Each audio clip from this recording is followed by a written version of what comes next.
there's a whole bunch of area that the city is looking at annexing, and the county's already been working with it, and they have made some suggestions to the city on how to get ordinances in place and things so that it develops in a way that will be best for all of us that live in the valley.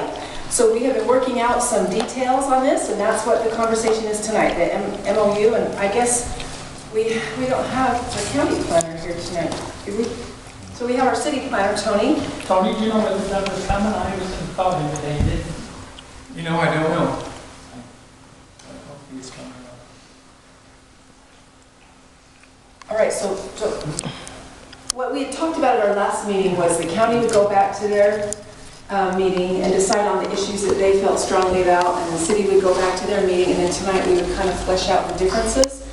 And what do we have on that list left to work through that we haven't agreed on? Do you have that? Yeah, I think we have. I can just grab this mic right here. So I think we have 3 issues. Probably the first one being the Wasatch View Estates, and the thought there is that if Wasatch View Estates doesn't want to be part of an annexation petition, that the city and county come to an agreement that we could leave Wasatch View Estates as an unincorporated island. And we haven't talked about this directly as a council, but I think some of us have, I do at least, strong opinions that we do not want to allow them to be an island. There's no way we want to jump over city property to service them as a county entity, an island in the middle of the city. So at some point, I guess, as a council, we're going to have to decide that, but we've talked some about it, but we're not in favor, or at least some of us aren't in favor of them becoming an island. So is that different than what it is right now? Like how would it be? No, they're in the county right now. Right, but you don't access them from the back. You have to go through the city to serve them, don't you? Already, currently? It would be the same way we serve them now, so I don't know why we would not be allowed. So I guess that's a decision for the county council to make. We'll need to talk about it as a council. Yeah. Okay, so as far as I know, everyone in the city was fine with it. On our meeting, we didn't have anybody who was opposed to that I recall. Do you, Wayne? It seemed like the other council, city council was fine. I never heard of it supposed to, even Okay, so we'll leave that item to the county. They can decide how they want to proceed. The second issue was, and this is number 1, ask property owners or developers proposing urban development within the city's expansion area to first talk with Heber City regarding development in the city. Say that again. To ask developers proposing urban development within the city's expansion area to first talk with Heber City about developing in the city. If they come to the county first, is that what you're saying? Yeah. Come to the county, make sure they come to the city first. But wouldn't they do that once you extend that boundary as your annexation boundary? They'd have to come and ask to be annexed, correct? Well, not necessarily. Not necessarily. I think all we're saying here is if the developer comes to the county within the city's sphere of annexation, that the county just say, look, realize you are in the city's expansion area. We want you to at least go visit with the city before proceeding with your annexation request. Well, I thought that was the purpose of your annexation. Well, the annexation boundary doesn't obligate anyone to annex. What it does is it gives people the option to annex. But it gives you the first right for refusal. Not necessarily. Not necessarily. It hasn't been. Like on the east side of Mill Road, there have been developments that were in our annexation boundaries, but were developed in the county. So he's saying in the future, rather than allowing that development, ask them to go to the city first. I mean, Wasatch View is an example of that. They're within our prior general plan, I'm guessing, right, within our sphere. But they chose and choose still to not annex. They could, but no, we're not making them. That's the point. We're not going to. I think when Wasatch View was created, the city was having trouble providing the services to it.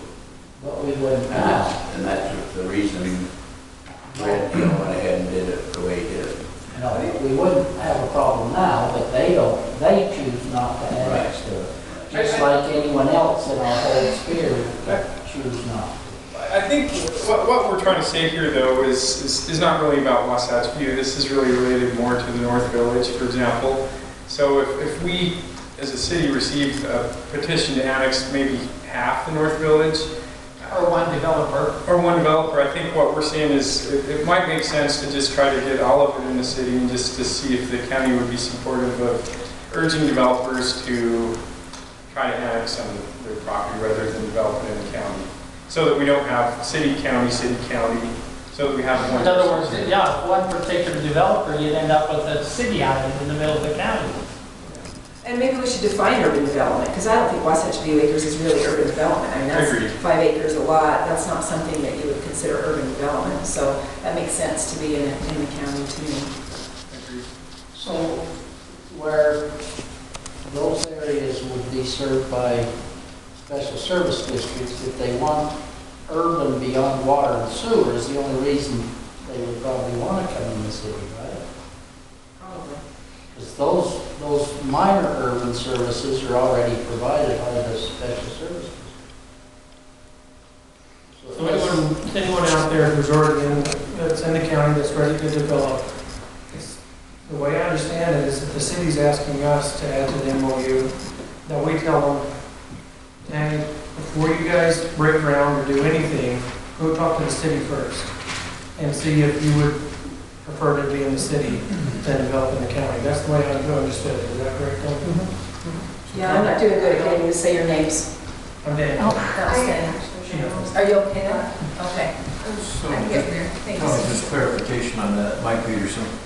On that, if I were a developer and I own property in the county, but land's within your map, I should come to your meeting and say, I'm going to develop in the county, this is my proposal, what are your thoughts? And then, is there some kind of process that we go through that says, okay, I've talked to the city, you sign off, and I'll go back and develop in the county? Or do you convince me to develop in the city? I mean, what is the approval process? Well, it could be that, you know, that you come over to the city and the city says, hey, you know, here's what we can offer, and you come to an agreement and you decide you're going to annex. And then, of course, the other possibility is you go back to the county council and you say, you know, look, we talked and the city just isn't interested, so let's proceed with development in the county. Well, I don't understand your comment, here's what we're going to offer. We've been told repeatedly that you're not going to offer anything more than what's already there. Well, some of the requirements, they require a few other things, for example, like they require curb gutter and sidewalk, things like that. So they may not offer more ERUs or anything like that, but he'll just review. If you develop in the city, this is what you could expect, probably. Is that right? Or potentially like affordable housing. Yeah. In the city it's voluntary and the county it's mandatory. Right now, unless we change things up. But I don't think, at least not as my vote, we're asking if the developer have to. No. I think what we're saying is, Consideration. could you recommend they talk to the city and see what could be worked out? Because honestly, you know, if you don't want to do all those kinds of things, there may not be the incentive to come in anyway. That's, some of us are asking, why would you come in the city and pay extra tax anyway if you don't get more density? And we pledge not to give more density, so it's kind of a why would you anyway? Maybe just a consideration. I know what the city has, not an offer, but in a way, just what are their requirements so the developer can make a good decision either way, right? Yeah. Okay. Maybe it's not popular, but it seems to me that and urban development should be in the city just because they should be paying city taxes. Maybe not necessarily Heber City. I'm just saying, when you're in a city, you pay more taxes for services. It's cheaper to provide the services. And when you're in the county, everybody pays for their services. Only if they choose to come into the city and pay more taxes. Right, so it's just, it would discourage them to come in the city, but then we still get to help pay for their services as city residents. Okay. Well, that's not like a bad requirement. I just wondered if there was an official approval or rejection to the developer once it came to you. I guess that was my question. Or just. Well, an annexation, the city doesn't go out and annex people. Developers propose annexation, and the thought is at least have the developer come over and have a discussion with the city. And it may be a 10-minute discussion where the developer says, you know, never mind, I don't want to work with the city, I want to stay in the county, and at least if the developer can document a discussion, I think that's all that would be expected. So what we're looking for wording in the MOU, the county would encourage any developer within that zone of influence, however you word it, to have a discussion with the city, and then the developer chooses to. How would this work, Tony, if we have a developer out on the intersection of Highway 40 and River Road, say I want to work with the city, and they're the only one from here to go, from Coyote Lane up that wants to come into the city?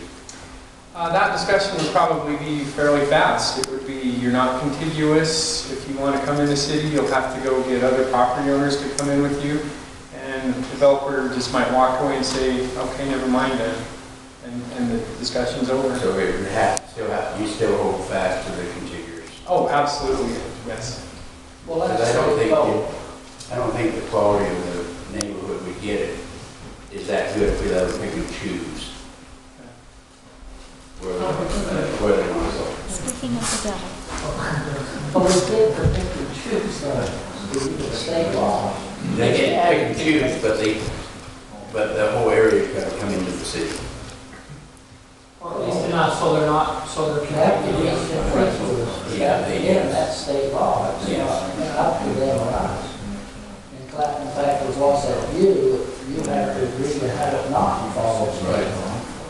Well, I guess in this annexation boundary, there's something that ought to be looked at.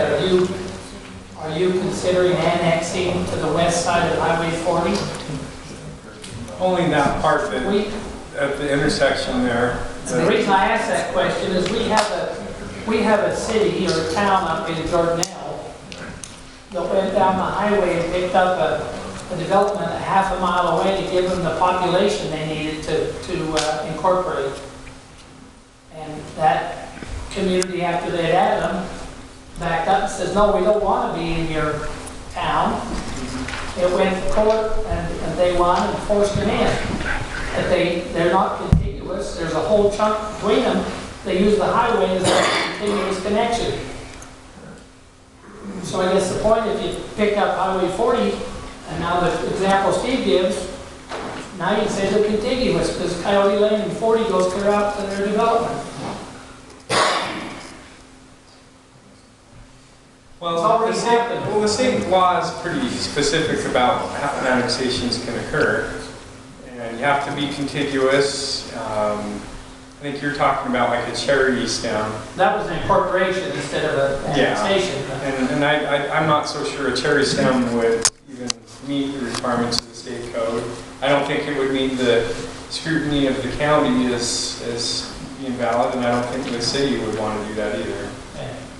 I think one of the interests in the city in asking for this is, I know a lot of counties, you just can't develop urban development. They just say you go annex to a city or you don't get it developed. But if we keep the urban development center, it feels like we're still living in a rural area because we're surrounded by more rural developments like Wasatch Acres or, Northfields. It feels rural, so it feels like we're keeping the urban development in the center to the cities. And I think that's one of the ideas behind trying to keep some of that development connected to the city so it can't sprawl all throughout the valley.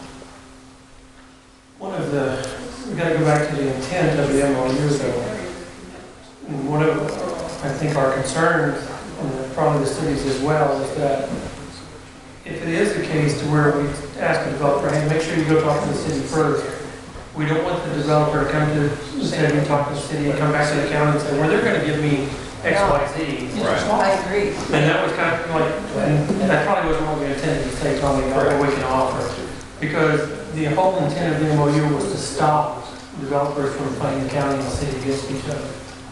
And so I want to be very clear that, or at least attempt to try to eliminate any of that from occurring. I think the state code actually requires us to, if it's in their annexation declaration or in the developing in the county, we do have them talk to the city. And we talk to the city. What requires that? I think there's state code that The says that state in code an requires annexation it. declaration. And I think that's all we're trying to mirror is the state code so that we all recognize that's going to happen.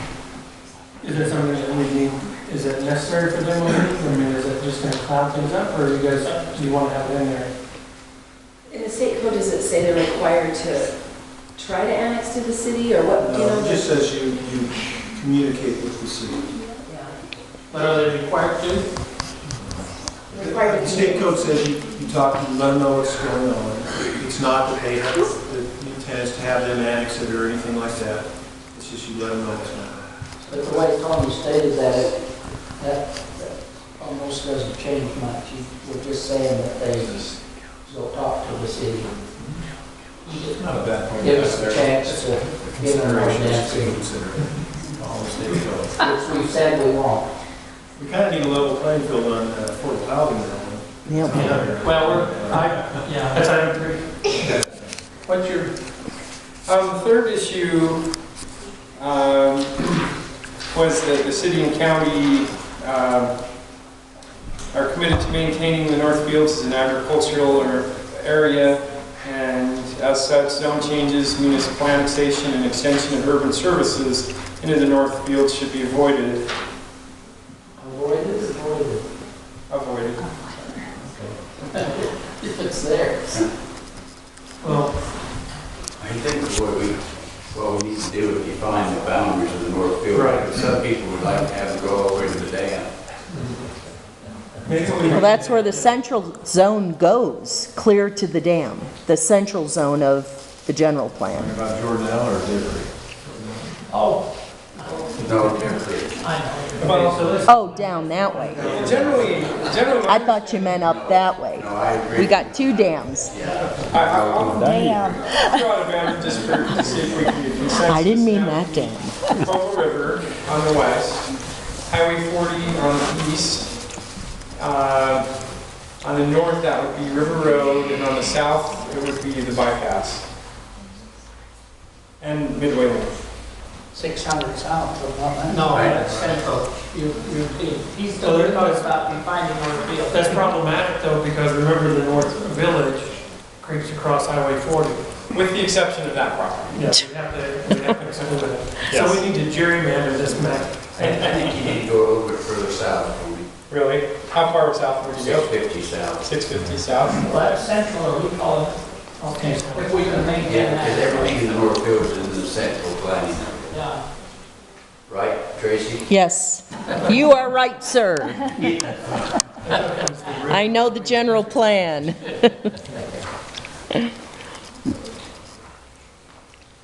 Okay. Discussion. I guess, how does the county feel about that statement of trying to avoid zone changes, municipal annexation, and extension of urban services? Okay with that. I'm in favor of it. Is avoid just a little too weak of a statement? Well, we're going to try to avoid it. Well, To understand me, that right. doesn't really, It's a good point, Tracy. The wording that I read is a watered down statement of what we wanted to try to get consensus, but we never did get. but I think that's one thing you might get consensus on pretty easily. I don't know, I'm guessing, but, Still just an MOU though. Yeah, it's an, no, I know, but trying to avoid it is kind of the problem. and it has to be carefully worded so that it doesn't sound like we're restricting individuals' property rights. You just have to be careful. I think we can put it in terms, in order to protect our rural character, these are the areas where you like to limit development. Yeah, I think that's it. Okay, so these were the 3 items from the city. I don't know if there were any other Well, there items. actually were, there was actually 11 others. Well, those are the 3 that we first. Well, I know, but let me finish though, just explaining what that is. The 3 that I read were the issues that the city perceived that we weren't getting consensus with the county on. In the previous meetings. But the city wanted to still discuss and see if we could still keep in there. So from the list that Heidi put on the board at 10 o'clock on May 17th. No, that, because it's on my timestamp on my photo. Number 1 was ridgeline, that you get in place the ridgeline ordinance that the county has. I think that was in our original, not a MOU, but agreement that we would, that Heber would have signed. Do I have to respond to each one? So I think, yeah, right. Yeah, that's what we're I know doing you next. said in that meeting you're working on some of these, but. Right, that's where we are next. You know, And Ridgeline's in Planning Commission? Well, yeah, just, I guess before we go there, I can say that Thursday night, the Planning Commission has a public hearing to consider the adoption, or recommendation of adoption of the following: a trails plan, a trails ordinance, North Village. Plan ordinance. Yep. North Village Code, and then what we're calling a mountain, I think recreation zone, ridgeline ordinance, transportation plan amendment, general plan land use amendment, rural highway setback amendment, wildland urban interface code, RE1 residential agriculture zone, sensitive lands ordinance, and the affordable housing ordinance is not being considered that night. The reason is because on June 28th, the Planning Commission is holding a public hearing to consider an update to the city's moderate income housing plan. Okay. And I think the affordable housing ordinance is something that I think the two councils need to talk about and decide what we're going to do. We have it on our agenda tomorrow night. I don't know whether, hopefully we'll get to it. We have that other meeting at 6. But we're working on it. We're trying to get it in place, and I hope Heber City will shadow along with it. I think the goal is to whatever we end up adopting, we look at that in a lot of ways. That at least Heber Midway would adopt very similar, if not identical. I think it would be better if Heber Midway and the county worked on the plan and adopted one plan for all three. Yeah. Well, we talked about that some. I think that would be more successful than each of us coming up with their own plan and trying to merge them into one. Where are we at on it? And I was going to talk to you tomorrow about that with the meeting tomorrow night. Meeting tomorrow night, all we're talking about is the state legislation that requires affordable housing. And it's being, my understanding is being presented by the attorney's office. And as you know, we've had a number of draft codes that haven't gone very far. Now we've got the Nexus study and the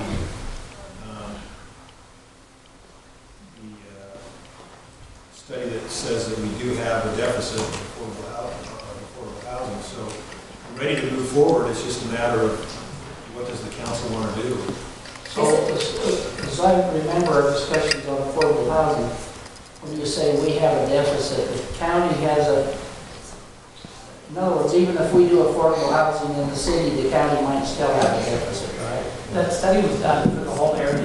No, I know, but don't they evaluate what deficit Heber may have, what deficit Midway may have, and what deficit the city, is that correct? Yeah. So it's not the county as a whole needing to meet the percentage requirement. It's the unincorporated area versus Heber City versus Midway? If I remember right, it was all done separately because it came up with fee and lieu payments for Midway, Heber, and county. They're different then. They're The different. fee and lieu for Heber is higher than the county one, It's higher? by about $2,000. What is that number, do you know? County's around 85,000. 87,000 for you, something like that.